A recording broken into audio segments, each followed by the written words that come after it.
ওরে জীবনের মালিক তুমি ছাড়া জীবন বাঁচে না। ওরে জীবনের মালিক তুমি ছাড়া জীবন বাঁচে না। তুমি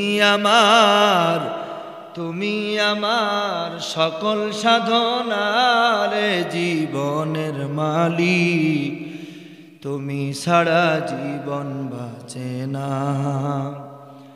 এই জীবনে চলার জন্য কোরআন দিয়ে করলে ধন্য। এই জীবনে চলার জন্য কোরআন দিয়ে করলে ধন্য।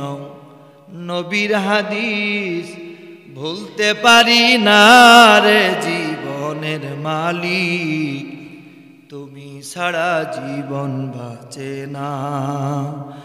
ওরে জীবনের মালিক তুমি ছাড়া জীবন বাঁচে না।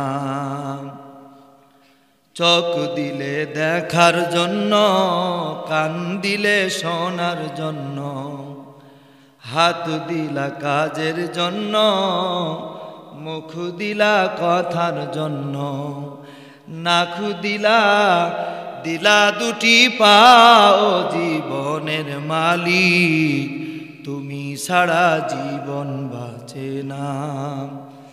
ওরে জীবনের মালিক তুমি ছাড়া জীবন বাঁচে না। কোরআন হাদিস পড়ে যারা সুন্দর জীবন গড়ে তারা। কোরআন হাদিস পড়ে যারা সুন্দর জীবন গড়ে তারা। সে পথে মোর কবুল করো না রে জীবনের মালিক তুমি ছাড়া জীবন বাঁচে না। ওরে জীবনের মালিক তুমি ছাড়া জীবন বাঁচে না।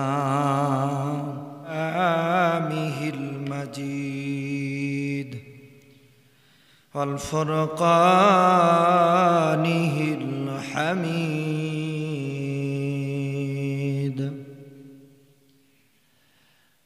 আউযু বিল্লাহি মিনাশ শাইতানির রাজিম।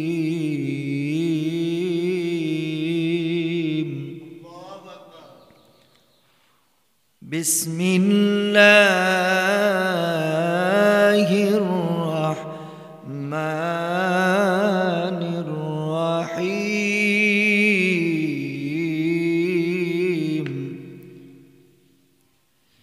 তাবারাকাল্লাযী বিয়াদিহিল মুলকু ওয়া হুয়া আলা কুল্লি শাইইন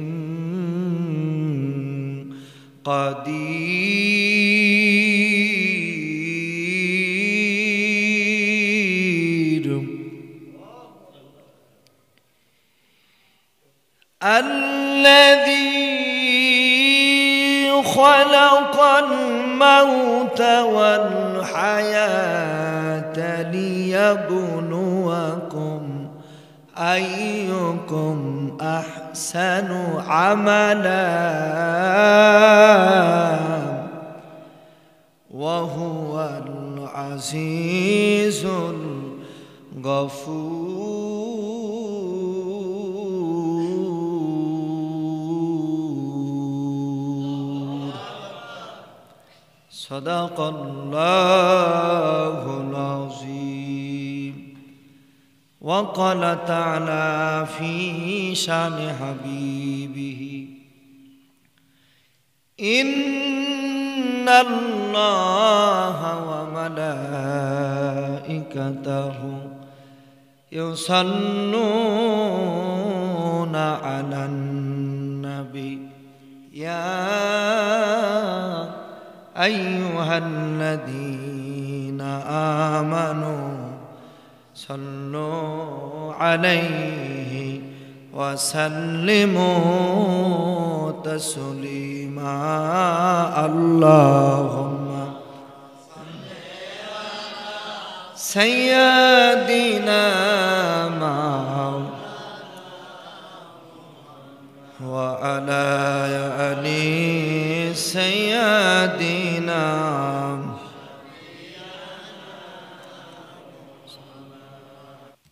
الحمد لله الحمد لله وكفى وسلام على عباد الله المصطفى ما بعد আল্লাহ তাআলার আলিশান দরবারে শুকরিয়া যে আল্লাহ তাআলা আজকের এই জুমার দিনে দুনিয়ার সমস্ত ব্যস্ততা থেকে ফারেক করে যে আল্লাহ পাক আমাদেরকে নামাজের জন্য আসার তৌফিক দান করলেন।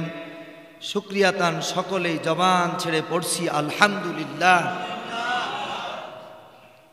দরুদ ও সালাম সৈয়দুল মুরসালিন আশরাফুল আম্বিয়া তাজেদার মদিনা হাবিবে কিবরিয়া মুহাম্মদ রাসূলুল্লাহ সকলেই পড়ছি সাল্লাল্লাহু আলাইহি ওয়াসাল্লাম। সম্মানিত মুসল্লিয়ান ইকরাম, আজকে তেলাওয়াত করেছি সূরাতুল মুলক। এই সূরাতুল মুলকের ভিতরে 30টা আয়াত আছে, 2টা রুকু। তিরমিজি শরীফের হাদিস বলে কিয়ামতের ময়দানে হযরতে আবু হুরায়রা রাদিয়াল্লাহু তাআলা বর্ণনা করছেন, আল্লাহ রাসূল বলছেন যে সূরাতুল মুলক যে প্রতিদিন তেলাওয়াত করবে কিয়ামতের ময়দানে এই সূরা তার জন্য সুপারিশ করবে। অন্য হাদিসের ভিতরে আসছে এই সূরাতুল মুলক যিনি তেলাওয়াত করবে তাকে জান্নাতে নেওয়ার জন্য আল্লাহর সাথে বিতর্কে লিপ্ত হবে। অর্থাৎ এই সূরা যিনি তেলাওয়াত করবেন তাকে জান্নাতে নিয়ে যাওয়ার জন্য ব্যতিব্যস্ত হবে। সুবহানাল্লাহ। খুব বেশি আয়াত না, মাত্র 30টা আয়াত।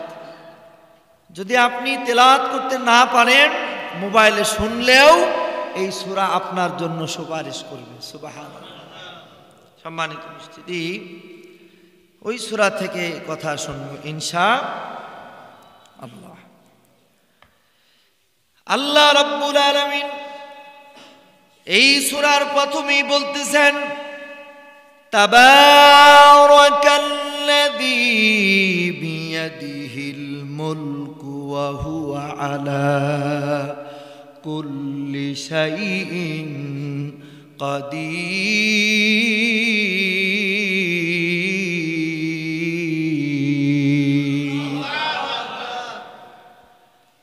আল্লাহ রাব্বুল আলামিন বলছেন, বরকতময় যিনি, যার হাতে সর্বক্ষমতা, যিনি সে মুশরিক কায়নাত সব সৃষ্টি করেছেন আল্লাহ তাআলা। সুবহানাল্লাহ। আল্লাহ রাব্বুল আলামিন পরের আয়াতের ভিতরে বলছেন, আল্লাযী খালাকাল মাউতা ওয়াল হায়াতা লিয়াবলুয়াকুম আইয়ুকুম আহসানু আমালা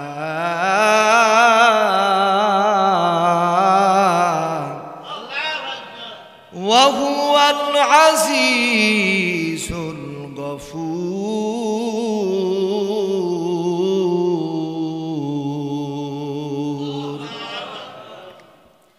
আল্লাহু আকবার বলতে আপনাদের মনে খুব কষ্ট হচ্ছে নাকি?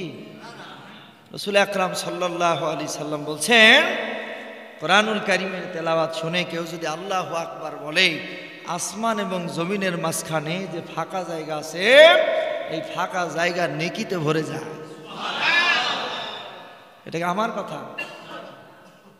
সম্মানিত ভাইরা আমার, জুমার নামাজে আপনি আগে আসেন আর না আসেন, অসংখ্য জিনেরা আপনার চোখ দেখেন, আমার চোখ দেখে, আপনার চোখ দেখেন, আমার চোখ দেখে, অসংখ্য জিনেরা কোরআনুল কারীমের তেলাওয়াত শোনে।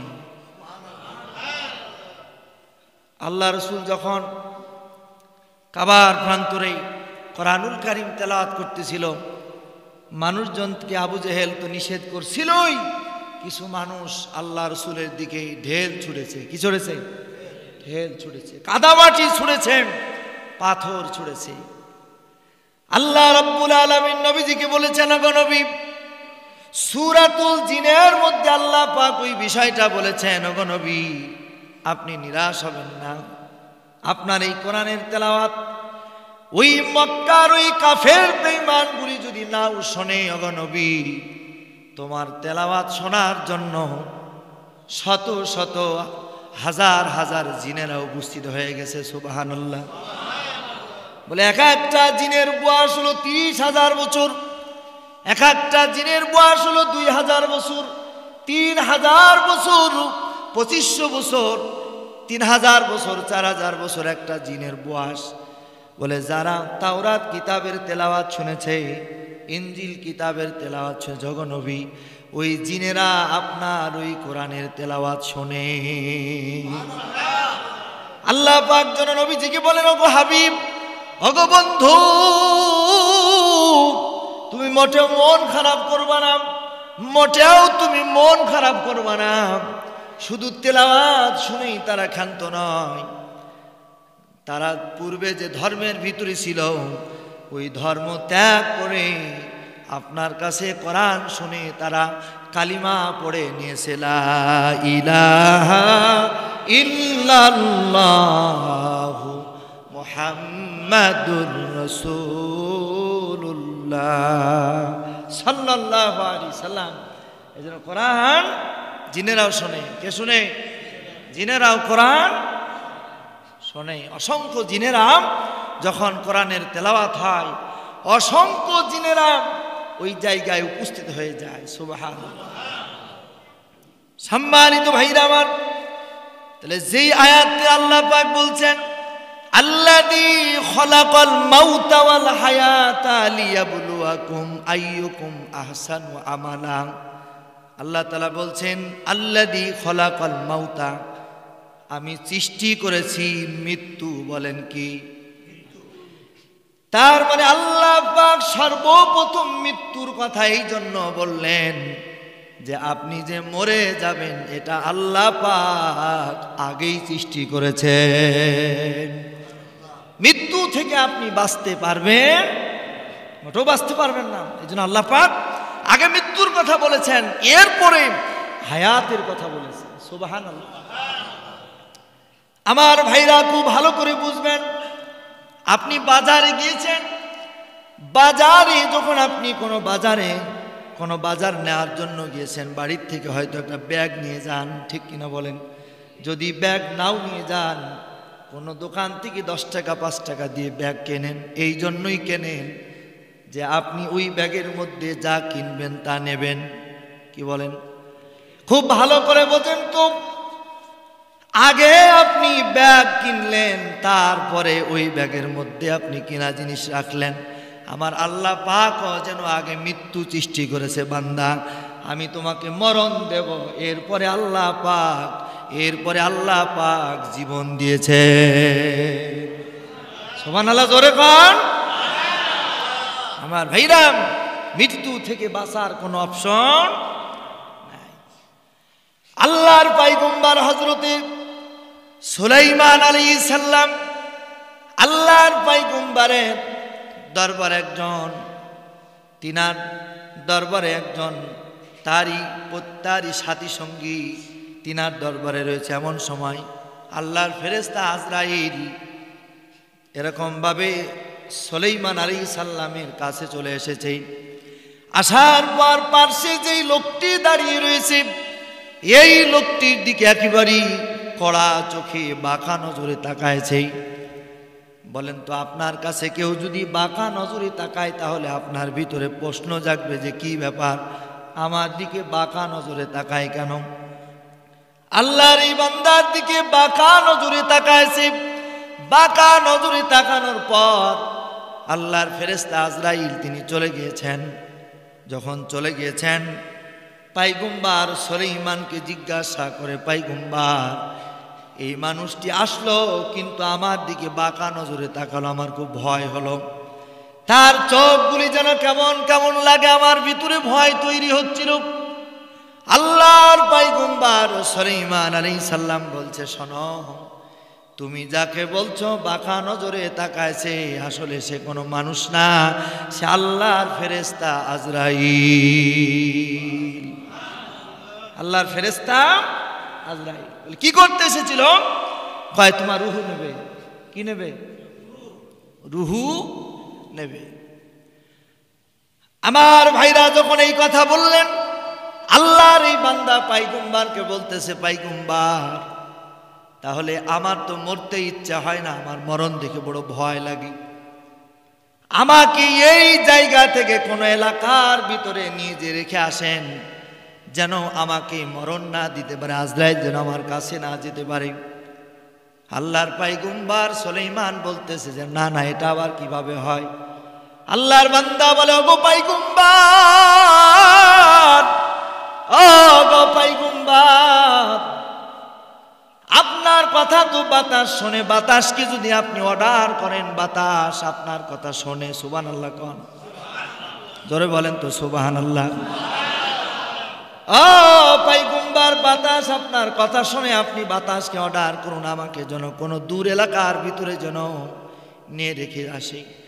এবার পাইগম্বর বাতাসকে অর্ডার করেছে, দূর এলাকার ভিতরে নিয়ে গেছে। যেই জায়গায় বাতাসে নামায় দিয়েছি, নামার পরে দেখে যে আল্লাহর ফেরেশতা আজরাইল ওই জায়গায় দাঁড়িয়ে। কোন জায়গায় দাঁড়িয়ে? যেই জায়গায় নামাছে ওই জায়গায় আল্লাহর ফেরেশতা দাঁড়িয়ে আছে। আমার ভাইরা, মুসল্লি ভাইরা, এই আল্লাহর বান্দা যখন আল্লাহর ফেরেশতা আজরাইলকে দেখেছি, কয় তুমি এখানে কিভাবে আসলে? কয় তা জানি না, যখন আমি পাইগম্বরের দরবারে তোমার রুহুটা নেওয়ার জন্য গেলাম, যে দেখলাম রুহু তোমার নিতে হবে, কিন্তু নেওয়ার নির্দিষ্ট জায়গা ঠিক হয় নাই। আসলে তোমার রুহুটা নেব, তোমার মরণের স্থানটা এই জায়গায় আল্লাহ পাক লিখে রেখেছে। এই জন্য ওই জায়গা থেকে আমি রওনা দিলাম এই জায়গায়, আর এই জায়গায় আল্লাহ পাক তোমাকে এনে দিয়েছে, বিদায় এই জায়গায় আমি তোমার রুহুটা নেব। এই দুনিয়াটা পুতুল খেলা, ঠিক কিনা বলেন? খেলা তো নয় রে বাবা, ভবের মেলা, এই দুনিয়াটা পুতুল খেলা, ঠিক কিনা কন?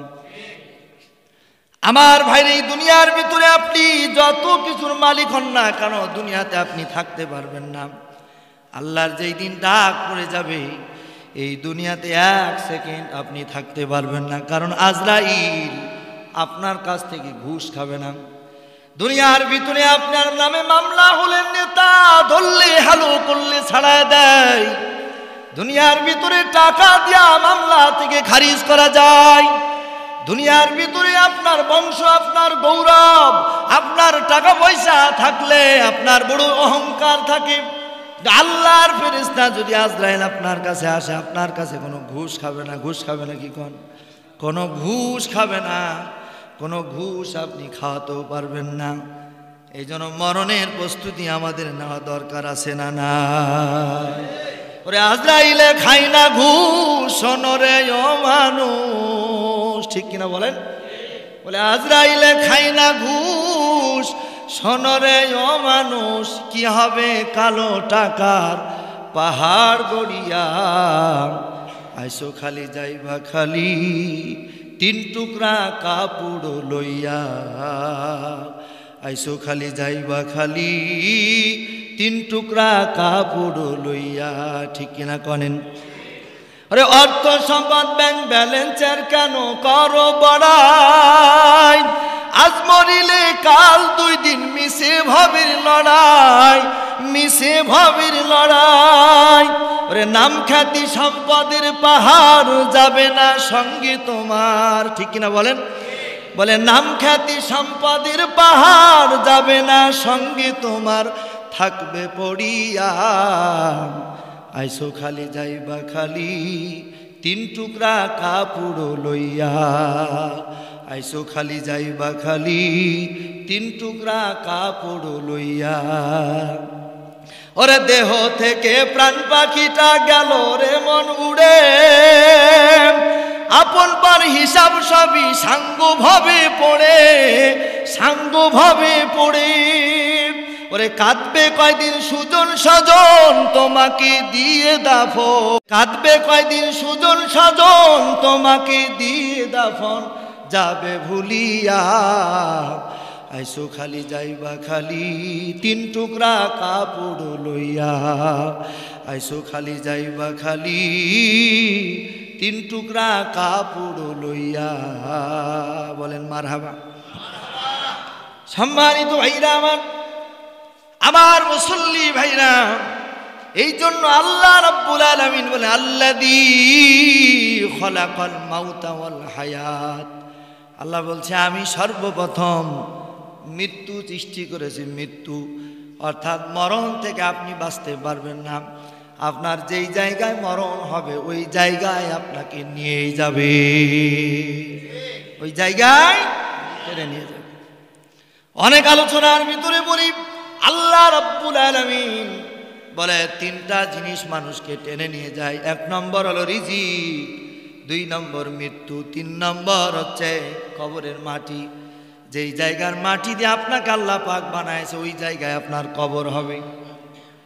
মৃত্যু আপনার যেই জায়গায় লেখা আছে ওই জায়গায় আপনার মরণ হয়ে যাবে। আর রিজিক আপনার যেই জায়গায় আছে আল্লাহ পাক ওই জায়গায় আপনাকে টেনে নিয়ে যাবে। এটা আল্লাহর সিদ্ধান্ত। সুবহানাল্লাহ। ওয়া মা মিন দাব্বাতিন ফিল আরদ ইল্লা আলাল্লাহি রিজকুহা। রিজিকের মালিক কে? আমার ভাইরা, যাই হোক ওই দিকে গেলে কথা তেমনি শেষ হয় না। যেই কথা বলছিলাম, তাহলে মৃত্যু বানাইছে কে? জোরে বলেন তো কে? যারা বলছেন না তাদের মনে আল্লাহর সাথে শত্রুতা আছে। জোরে বলেন তো কে? একবার আমার সাথে বলেন তো আল্লাহ। আসলে আল্লাহর নাম আপনার না নিতে নিতে আপনার অন্তরটা রুগী হয়ে গেছে। আমরা এত আল্লাহর নাম নিই, আপনি বসে বসে শোনেন, মাঝে মধ্যে সুবহানাল্লাহ আলহামদুলিল্লাহ বলতে পারেন না, অথচ 30-40 মিনিট একভাবে কথা বলি, কোনো আলিশি নাই। কারণ বলার মধ্যেও বড় মজা। সুবহানাল্লাহ বলেন। আমার থেকে জোর হলো না তো সুবহানাল্লাহ বলেন। আমি যদি মাইক ছেড়ে দিয়ে বলি তাও আপনার থেকে জোর হবে কি হবে না? আপনি তো হার মেনে যাচ্ছে, কারণ আপনার অন্তরের মধ্যে ঈমান তৈরি হয় না যেরকম হওয়া দরকার। এই জন্য আপনার জবান দিয়ে আল্লাহু আকবার মানে গতিতে বের হয় না, এমন ভাবে বের হয় যেন 6 মাসের রোগী। কথা কোন ঠিক কিনা? মনে হয় যেন এমন ক্ষুধা লেগেছে 3 দিন রোজা আছে। কথা কোন ঠিক কিনা? আমার ভাইরা, আপনি আল্লাহু আকবার বলবেন। আল্লাহু আকবার, আল্লাহু আকবার এত দামি শব্দ, এত দামি শব্দ।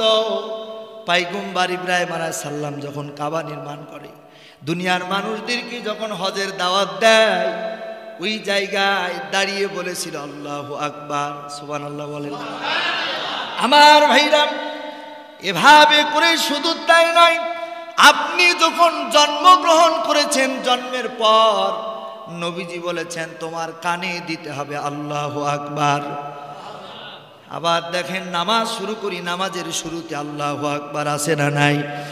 আবার যখন শেষ বিদায় দিয়ে দিই, একেবারে শেষ বিদায় দিয়ে দিই, ওই জানাজার নামাজে আল্লাহু আকবার আছে না নাই?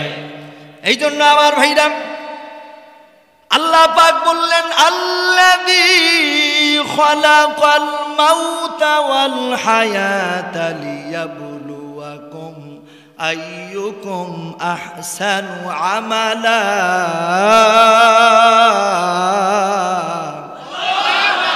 আল্লাহ পাক বলছেন আমি মৃত্যু বানাইছি। এরপর আল্লাহ পাক বললেন ওয়াল হায়াত, আমি জীবন দিয়েছি তোমাদেরকে। তার মানে মৃত্যুর পরে হলো জীবন। আল্লাহ পাক বললেন কি জন্য দিয়েছি শোনো, ইয়াবলুয়াকুম আইয়ুকুম আহসানু আমালা, এই জন্য দিয়েছি যে কে কেমন তোমরা ভালো কাজ করতে পারো দুনিয়াতে। আল্লাহ পাক তাহলে আমাকে আপনাকে বানাইছে এই জন্যই দুনিয়াতে ভালো কাজের প্রতিযোগিতা করতে হবে। কিসের প্রতিযোগিতা করতে হবে? ভালো কাজের প্রতিযোগিতা করতে হবে। আর এই প্রতিযোগিতা সাহাবীরা করেছেন। সুবহানাল্লাহ। সম্মানিত ভাইরা আমার, সাহাবীরা এই ভালো কাজ নিয়ে প্রতিযোগিতা করেছে। হযরতে আবু বকর সিদ্দিক রাদিয়াল্লাহু তাআলা তিনার যেমন একজন বাড়িতে বৃদ্ধ মানুষ, কাজের কোনো লোক নাই। কিসের লোক নাই? কাজের কোনো লোক নাই। হযরত আবু বকর সিদ্দিক রাদিয়াল্লাহু তাআলা ফজরের আগে যে ওই মহিলার বাসার সমস্ত কাজ কাম সেরে রান্না বান্না করে দিয়ে চলে আসে। সুবহানাল্লাহ। কথাটা ভালো করে বোঝেন। অর্ধজাহানের খলিফা হযরত উমর, অর্ধজাহানের খলিফা হযরত উমর ফজরের আজান হয়ে গেছে, তিনি তখন ওই বৃদ্ধা বুড়িমার বাসায় গেছে। বাসায় যে দেখে যে বাড়ির থেকে বাড়িতে যত কাজ কাম ছিল কে যেন সব কাজ সেরে চলেই গিয়েছে, আর নাই, দেখতে পাই না। অর্ধজাহানের খলিফা হযরত উমর চিন্তা করলেন আজকে আর হবে না, আগামী কালকে আমি একটু আগে চলে আসব। আজানের আগে চলে এসেছে হযরত উমর, তিনি বুঝতে পেরেছেন আজানি উমর হয়তো হানা দিতে পারে। তিনি পরের দিন আরো আগে গেছে। কাজ কাম যখন শেষ করে চলে গিয়েছি তখন উমর গিয়েছে। উমর যে দেখছে যে বাড়ির মধ্যে যত কাজ কাম ছিল ওই বুড়িমার সব কাজ কাম সেরে হযরতে আবু বকর চলে গিয়েছে। সুবহানাল্লাহ, জোরে বলেন। তিনি ছিলেন অর্ধজাহানের খলিফা হযরত উমর। পরের দিন যেও যখন পাইলেন না, তৃতীয় দিন তিনি আরো আগে চলে গিয়েছে, আরো আগে আগে তিনি চলে গিয়েছে। আগে আগে যাওয়ার পর তিনি লক্ষ্য করলেন বাড়ির ভিতরে কাজ কাম সিঁড়ি চাদর মুড়ি দিয়া কে যেন চলে যায়। হযরত উমর বুঝতে পারলেন হয়তো কেউ চলে যাচ্ছে কাজ কাম সেরে। হযরত উমর পিছন দিক থেকে যে চাদরটা চেপে ধরলেন। চাদরটা চেপে ধরার পর হযরতে আবু বকর তার এই চেহারাটা যেন দেখাতে চায় না। আবু বকরের অন্তরটা চায় আমি যে এই বিদ্যা বুড়িমার কাজ কাম করে দিয়ে যায় দুনিয়ার কেউ যেন না দেখে। খুব ভালো করে বোঝেন, দুনিয়ার কেউ যেন না দেখে, এই জন্য চেহারাটা দেখাতে চায় না। আবু বকর যখন জড়াজড়ি করার পর যখন চেহারাটা এদিকে করলো, হযরত উমর বলতেছে আবু বকর, ও দোস্ত, তোমার এত আমল, তোমার এত আমল, তুমি আমার আগে আগে থাকো। এর আবু বকর এই কথাগুলা বললে কলিজাটা ফেটে যায়। এর আবু বকর তোমার কাছে আমি 3 দিনের আমল চাই। কয় দিনের বলেন? এর আবু বকর তোমার সাথে তো আমি পারলাম না, তোমার কাছে আমি 3 দিনের আমল চাই। আবু বকর বলছে, রে উমর, কোন 3 দিনের আমল তুমি আমার কাছে চাচ্ছ বলো? আবু বকর বলছে, কোন 3 দিনের আমল তুমি আমার কাছে চাও? হযরত উমর বলছে, আবু বকর, তুমি যখন রাসূলের সাথে হিজরত করো, আল্লাহর নবীজির সাথে যখন তুমি হিজরত করো রে আবু বকর, ওই যে গারে সুর, ওই গুহার ভিতরে ছিলে, ওই 3 দিনের আমল তুমি আমাকে দিয়ে দাও। আবু বকর বলছে, যা যা, এই 3 দিনের আমল আমি তোরে দিয়ে দিলাম। আমার ভাইরা, ছোট্ট একটি হাদিসের কথা মনে হলো। হযরতে আয়েশা সিদ্দিকা রাদিয়াল্লাহু তাআলা আনহা, আমার নবীজি আর হযরতে আয়েশা একদিন মাঠের ভিতরে, মরুভূমির ভিতরে স্বামী আর স্ত্রী হাঁটতেছে। আমি আপনাদেরকে বলি, বলেন তো দেখি, আপনি কয়দিন আপনার স্ত্রীকে নিয়ে একটু গল্প করতে করতে মাঠের ভিতরে গেলেন, অথবা কোনো জায়গায় দাঁড়িয়ে দাঁড়িয়ে একটু গল্প করলেন? আমার নবীজি হযরতে আয়েশার সাথে গল্প করতেছেন, আর আমাদের গল্প হয় টেলিভিশনের দোকানে। কথা কন ঠিক কিনা? আমাদের গল্প হয় টেলিভিশনের দোকানে, কিন্তু বিবির সাথে কোনো গল্প নাই। আমার নবীজি হযরতে আয়েশাকে নিয়ে মরুভূমির ভিতরে হাঁটতেছে। হযরতে আয়েশা বলছে, ইয়া রাসূলুল্লাহ, ইয়া হাবিবাল্লাহ, আকাশের ভিতরে তারকা দেখা যায়। ইয়া রাসূলুল্লাহ, আকাশের ভিতরেই তারকা দেখা যায়। আপনার কাছে জানতে চাই, এই তারকার ভিতরে কিছু দেখা যায় কিনা? আমার নবীজি বললেন, এরে আয়েশা, এক একটি তারকা দেখতেছে, এই তারকাগুলি, এই তারকার চেয়েও আমার সাহাবীরা বড় উত্তম। সুবহানাল্লাহ বলেন। এই তারকার চেয়ে আমার সাহাবীরা বড় উত্তম। এরে আয়েশা, আয়েশা মনে মনে ভাবতেছিল আমার বাবার নামটা বলবে, কারণ জামাই যদি শ্বশুরের সুনাম করে, বউ কিন্তু খুব খুশি হয়। কথা কোন ঠিক কিনা? আমার নবীজি হযরত আয়েশা চিন্তা করতেছিলেন, নবীজি মনে হয় আমার বাবার নামটি বলবে।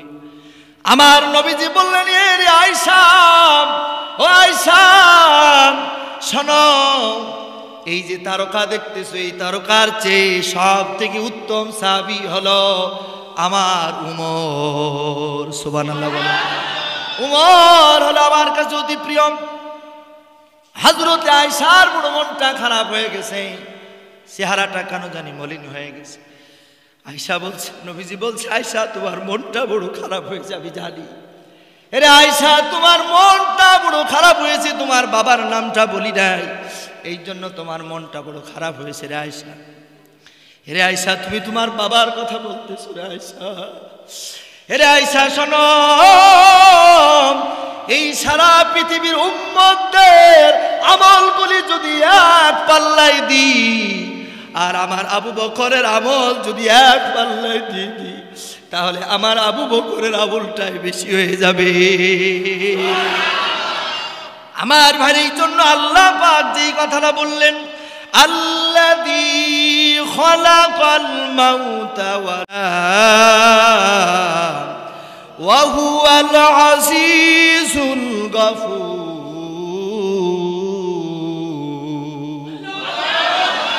আল্লাহ রাব্বুল আলামিন যেই মৃত্যু আর হায়াত দিলেন, ও মুসল্লি ভাইরা, দুনিয়ার ভিতরে এত অহংকার, এত দাপট কিছুই সাথে যাবে না। সব ছেড়ে কবরে চলে যেতে হবে। সব খারাপ কাজগুলি ছেড়ে দাও, সব খারাপ কাজগুলি ছেড়ে দাও। এই দুনিয়ার সম্পদ, টাকা পয়সা কবরের ভিতরে কোনো কাজে লাগাতে পারবে না। আল্লাহ যেন বোঝার তৌফিক, আল্লাহ পাক যেন ঈমানের সাথে আমাদের চলার তৌফিক দেন, বলেন আমিন। সময় শেষ, সময় তৌফিক ইল্লা বিল্লাহ। আসসালামু আলাইকুম ওয়া রাহমাতুল্লাহ।